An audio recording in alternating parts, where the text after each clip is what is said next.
Hello दोस्तों, मैं संजीव। आप सभी का विद्या पॉइंट में स्वागत है। हम बात कर रहे थे आधुनिक इतिहास, और आधुनिक इतिहास में हम बात कर रहे थे घटना चक्र के ऊपर। ये घटना चक्र का वॉल्यूम 2 है। तो कुछ वीडियो मैं ऑलरेडी अपलोड कर चुका हूँ। अगर वो नहीं देखें तो मैं डिस्क्रिप्शन में लिंक दे दूंगा, आप पहले वो देख लेना। आज हम बात करने वाले हैं पंजाब और मैसूर के बारे में, यानी रंजीत सिंह के बारे में बात करेंगे, हैदर अली के बारे में बात करेंगे, टीपू सुल्तान के बारे में बात किया जाएगा, अमृतसर की संधि होगी, आंग्ल मैसूर युद्ध होगा, और मद्रास, मंगलोर और श्रीरंगपट्टनम की संधि। तो ये सारी बातें यहाँ से करेंगे और देखेंगे कि किस किस एग्जाम में कैसा कैसा क्वेश्चन पूछा गया है। तो आप सभी को बेस्ट ऑफ लक। चलते पहले क्वेश्चन के ऊपर। और वैसे बच्चे जिनको क्लासेस करनी होगी किसी भी एग्जाम की, वो मेरे पास आ सकते हैं। सुबह 7 से लेके शाम 7 बजे तक आपको क्लासेस दी जाएगी। अब बात करें कि अगर आप फेसबुक पे देख रहे हैं तो आप जाकर यूट्यूब वाले चैनल पे जाइए और जाकर चैनल को सब्सक्राइब कर लीजिए। अब चलते हैं पहले क्वेश्चन के ऊपर। पहला क्वेश्चन आपके सामने है कि रंजीत सिंह के राज्य में सम्मिलित कौन सा क्षेत्र था? दिल्ली, मकरान, काबुल या श्रीनगर? तो रंजीत सिंह के बारे में पहले थोड़ी सी बातें हम कर लेते हैं जो जरूरी है। रंजीत सिंह का जन्म के बारे में बात करें कि इनका जन्म कब हुआ था, तो इनका जन्म हुआ था 1780 में। किनका जन्म? रंजीत सिंह का जन्म। ठीक है।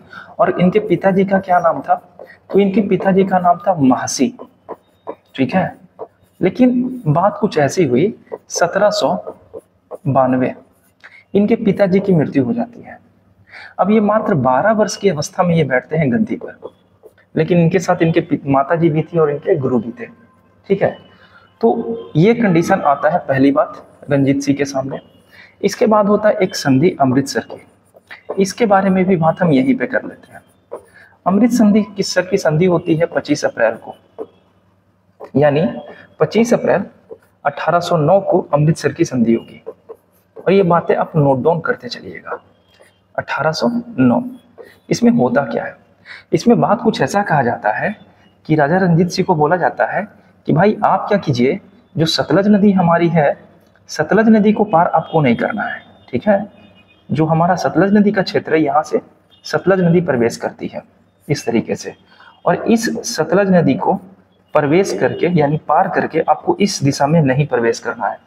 संधि का ये नियम था। तो रंजीत सिंह का सपना टूट गया। पूर्व के क्षेत्र में, भारत के पूर्व क्षेत्र में आक्रमण करना और राज्य विस्तार करना। तो यह क्या किए, ये उत्तर भारत के क्षेत्र में कब्जा करने लगे। और सबसे पहले ये कब्जा करते हैं श्रीनगर के क्षेत्र को, और ये क्षेत्र अपने कब्जे में ले लेते हैं। तो क्वेश्चन पूछा जा रहा था कि रंजीत सिंह का राज्य में कौन क्षेत्र सम्मिलित था? तो आंसर होगा श्रीनगर। ठीक है। तो अभी हम अमृतसर की संधि देखे थे, आप इसको अच्छे से नोट डाउन कर लेना। राजा रंजीत सिंह और अंग्रेजों के बीच में होता है 1809 में। अगले क्वेश्चन पे चलते हैं। रंजीत सिंह किस मिसल से संबंधित है? तो अभी हम आपको बताए थे कि रंजीत सिंह के पिताजी का क्या नाम था? महसी। और महसी जो थे वो सुरचकिया मिसल के थे। किस मिसल के? सुरचकिया मिसल के। तो ये भी किस मिसल के होंगे? तो ये भी शुक्रचकिया मिसल के होंगे। तो आंसर होगा ऑप्शन ए। और अगर पूछा जाए कितने वर्ष की अवस्था में रंजीत सिंह गद्दी पर बैठे थे, तो 12 वर्ष की अवस्था में ये गद्दी पर बैठेंगे। और ये पीसीएस का क्वेश्चन है, यूपी पीसीएस का। तो अगला क्वेश्चन है, महाराजा रंजीत सिंह के राज्य की राजधानी कौन सी थी? तो इसके राज्य की राजधानी थी लाहौर। बातें कुछ ऐसी है कि एक शासक होता है अफगानिस्तान का, जिनका नाम होता है जमान शाह। जमान शाह जब आक्रमण करता है पंजाब के क्षेत्र पे और पंजाब को अपने कब्जे में ले लेता है, और पंजाब से जाते समय चेनाब नदी में इनका तोप गिर जाता है। तो रंजीत सिंह क्या करते हैं, इस तोप को निकाल के जमान शाह के पास अफगानिस्तान वापस भेज देते हैं। अब जमान शाह खुश होकर रंजीत सिंह को लाहौर पे आक्रमण करने की बात करते हैं। रंजीत सिंह को ये परमिशन दिया जाता है जमान शाह के द्वारा कि आप लाहौर पे आक्रमण कर सकते हैं, और ये परमिशन दिया गया था 1798 में।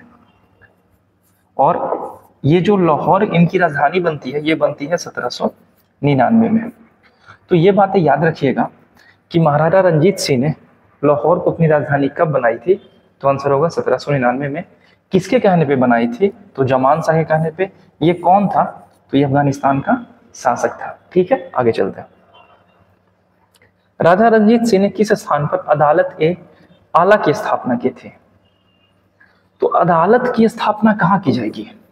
जैसे बिहार का हाईकोर्ट कहाँ है? द कैपिटल ऑफ बिहार यानी पटना में है। उसी तरीके से इनका ये अदालत कहाँ होगा? इनकी राजधानी में होगी। और राजधानी इनकी कहाँ थी? लाहौर थी। तो आंसर क्या होगा?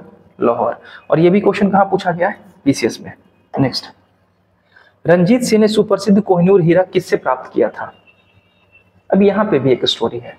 होता क्या है ना, काबुल का क्षेत्र होता है और काबुल पे शाह सुजा जो होते हैं वो चाहते हैं शासन करना, लेकिन शाह सुजा के भाई सत्ता हाथ को हड़प लेते हैं। अब रंजीत सिंह क्या करते हैं? शाह सुजा की मदद करते हैं ये काबुल के क्षेत्र को वापस दिलाने में, और ये कामयाब भी हो जाते हैं। बाद में शाह सुजा खुश होकर रंजीत सिंह को ये हीरा देता है, कोहिनूर का हीरा। ये हीरा निकला था गोलकुंडा की खान से, और सबसे पहले ये जाता है मलिक काफूर के हाथ में, फिर अलाउद्दीन खिलजी के हाथ में जाता है, फिर मुगल बादशाह के सिंहासन पे रहता है तख्ते ताउस पे। उसके बाद करनाल का युद्ध होगा और नादिर शाह लेके चले जाएंगे तख्ते ताउस को उठाकर। तो कोहिनूर की अपनी ही एक स्टोरी है, उसके बारे में बात नहीं करेंगे, और ये पीसीएस का क्वेश्चन है, बीपीएससी का। नेक्स्ट, निम्नलिखित में से किसने कहा था इस बार की इच्छा थी कि मैं सब धर्मों को एक निगाह से देखूं, इसलिए तो उसने मेरी दूसरी आंखें की रोशनी छीन ली? ये बड़ा इंटरेस्टिंग स्टोरी था। ये कहने वाले थे राजा रंजीत सिंह। रंजीत सिंह को एक आंख से दिखाई नहीं देता था, इसलिए स्टेटमेंट दिए थे। तो आंसर क्या होगा? राजा रंजीत सिंह। और ये भी पीसीएस का ही क्वेश्चन है, वो भी मेंस का। नेक्स्ट, महाराजा रंजीत सिंह के उत्तराधिकारी कौन थे?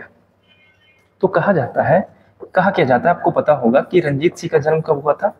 1780 में रंजीत सिंह का जन्म होगा और इनकी मृत्यु हो जाएगी 1839 में।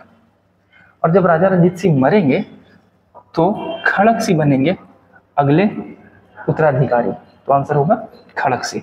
नेक्स्ट, सिख का अंतिम राजा कौन था? ये भी पीसीएस का क्वेश्चन है ना? तो ये थे दिलीप सिंह। ठीक है, आगे चलते हैं। पंजाब के पूर्व महाराजा दिलीप सिंह के विषय में निम्नलिखित में से कौन सा कथन सत्य है? दिलीप सिंह के बारे में, तो दिलीप सिंह भी एक इंटरेस्टिंग आदमी थे, इसलिए ना कि ये क्या करते हैं, सिख धर्म को छोड़ देते हैं, और सिख धर्म को छोड़कर ये ईसाई धर्म अपना लेते हैं। ठीक है ना, ईसाई धर्म अपना देते हैं और चले जाते हैं कहाँ? चले जाते हैं पेरिस, फ्रांस, और यहीं पे इनकी मृत्यु हो जाती है। तो पहला स्टेटमेंट सही है कि 1893 में इनका निधन पेरिस, फ्रांस में हुआ था। ठीक है, और ये भी क्वेश्चन पूछा जाएगा कहाँ? पीसीएस के मेंस में पूछा गया है। तो दिलीप सिंह जो थे ना, ये अंतिम शासक है, और ये अपना धर्म परिवर्तित करके ईसाई धर्म को स्वीकार कर लेते हैं और चले जाते हैं पेरिस, फ्रांस, और यहीं पे इनकी मृत्यु हो जाती है। अगला क्वेश्चन, प्रथम आंग्ल मैसूर युद्ध में कौन विजय हुआ था? तो प्रथम आंग्ल मैसूर युद्ध इसी समय होता है। मराठा और निजाम, हैदर अली क्या करते हैं, निजाम से सहायता लेते हैं और अंग्रेजों को परास्त कर देते हैं। तो प्रथम जो युद्ध हुआ था, मैसूर का युद्ध, उसमें हैदर अली विजयी होते हैं।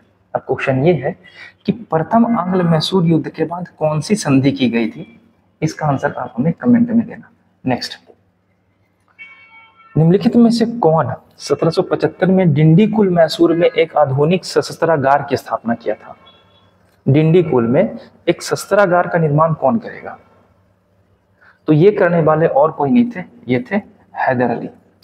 आंसर होगा option B, Haider Ali. Next, Tipu Sultan ने अपनी राजधानी कहां बनाई थी? टीपू सुल्तान के बारे में दो चार फैक्ट तो अच्छे से समझ लीजिएगा।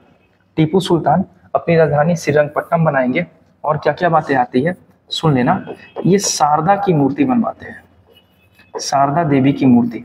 ठीक है, ये भगवान की मूर्ति है। इसके अलावा ये जैकोबियन क्लब की स्थापना करते हैं और इसके सदस्य भी बनते हैं। ठीक है, ये सारा दोनों काम टीपू सुल्तान।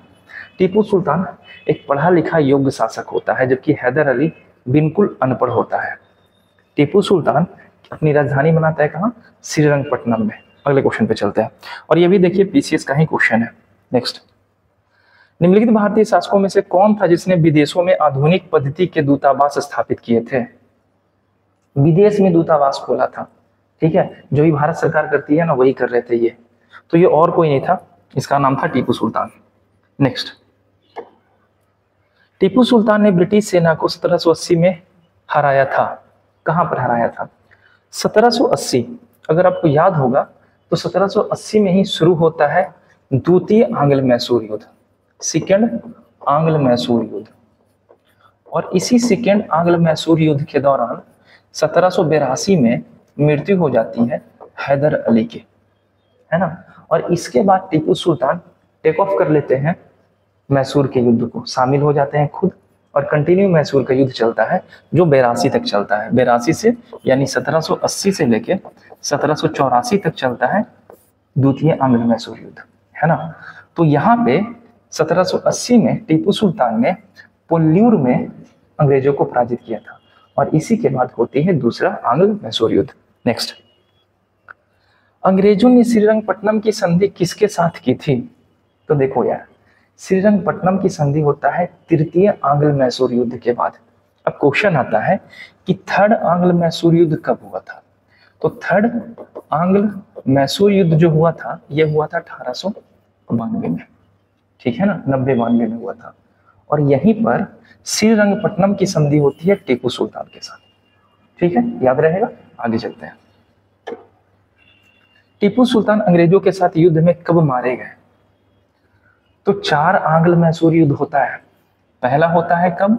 67 से 69, है ना, 17। दूसरे के बारे में बात करेंगे कब? 1780 से 1784। अगर तीसरे के बारे में बात करेंगे तो ये होगा 1790 से 92, और चौथा के बारे में बात करेंगे तो ये होगा 1799। और यहीं पे टीपू सुल्तान मारे जाएंगे, है ना। तो आंसर होगा 1799, चौथा आंग्ल मैसूर युद्ध जिसमें टीपू सुल्तान मारे जाते हैं, ठीक है। आगे चलते हैं। निम्नलिखित कथनों में इसको एक सुमेलित कौन है उसको ढूंढना है। अब अच्छे से पढ़ना है, ये पीसीएस का ही क्वेश्चन है, मेंस का, ठीक है। प्रथम आंग्ल मैसूर युद्ध हैदर अली पराजित हुआ था? नहीं साहब, हैदर अली विजयी हुआ था, पराजित नहीं हुआ था, तो ये गलत है। द्वितीय आंग्ल मैसूर युद्ध हैदर अली ने अंग्रेजों को पराजित किया था। तो द्वितीय आंग्ल मैसूर युद्ध हुआ था कब? 1780 से 84 के बीच में, और हैदर अली की मृत्यु बीच में हो जाती है 1782 में। तो हैदर अली तो खुद मर गया है ना, तो ये भी गलत है। तृतीय आंग्ल मैसूर युद्ध, टीपू सुल्तान युद्ध जीता और अपना भू भाग अंग्रेजों को नहीं दिया। और लास्ट, ये भी गलत है। तृतीय आंग्ल मैसूर युद्ध टीपू सुल्तान नहीं जीतते, अंग्रेज जीतता है। श्रीरंगपट्टनम की संधि होती है, और इसके तहत टीपू सुल्तान को 3 करोड़ रुपया देना पड़ता है अंग्रेजों को, ठीक है, और अपना भू क्षेत्र आधा देना पड़ता है टीपू सुल्तान को, अंग्रेजों को। चतुर्थ आंग्ल मैसूर युद्ध में टीपू सुल्तान पराजित होता है और ये मारा जाता है। दिव्यांग मतलब होता है, दिवंगत मतलब होता है मर जाना, तो आंसर डी सही है। तो चारों स्टेटमेंट हम एक्सप्लेन कर लिए, ठीक है। आगे चलते हैं। और मुझे लग रहा है कि आप लोग का आंसर सही जा रहा होगा, और मैं फिर से ये बोलना चाहता हूँ कि वैसे बच्चे जो क्लास करना चाहते हैं सुबह से लेकर शाम तक आप मेरे पास आ सकते हैं। जितने भी क्वेश्चंस, जितने भी एग्जाम के जैसे जैसे प्रैक्टिस सेट या क्वेश्चन चाहिए वो मैं सब आपको अवेलेबल करवा दूंगा, ठीक है। तो हमारा भी घटना चक्र चल रहा है, घटना चक्र का हम हिस्ट्री बात कर रहे हैं, इसके बाद हम पॉलिटी पे बात करेंगे, ज्योग्राफी पे बात करेंगे, सारा का सारा घटना चक्र को आराम से कवर करेंगे। क्वेश्चन है कि मिलाइए, सुमेलित कीजिए इलाहाबाद की संधि। तो इलाहाबाद की 2 संधि हुई थी ना, एक हुआ था 12 अगस्त को, है ना, और एक हुआ था 16 अगस्त को। एक हुआ था शाह आलम द्वितीय के साथ, है ना, ये मुगल बादशाह थे, और एक हुआ था अवध के नवाब शुजा-उद-दौला के साथ, है ना, ये दूसरा हुआ था। तो 1765 कौन है? ये। तो इलाहाबाद की संधि कहाँ हुई थी? यहाँ हुई थी। अब आगे चलते हैं। मंगलौर की संधि कब हुई थी? तो ये हुआ था 1784 में। द्वितीय आंग्ल मैसूर युद्ध जब समाप्त होता है तो मंगलौर की संधि होती है। पहला आंग्ल मैसूर युद्ध समाप्त होता है तो मद्रास की संधि होती है, और तीसरा आंग्ल मैसूर युद्ध समाप्त होता है तो श्रीरंगपट्टनम की संधि होती है, ठीक है। आगे चलते हैं। सलवाई की संधि के बारे में बात करें तो ये 1782 में हुआ था, और मद्रास की संधि के बारे में बात करें तो ये 1769 में हुआ था।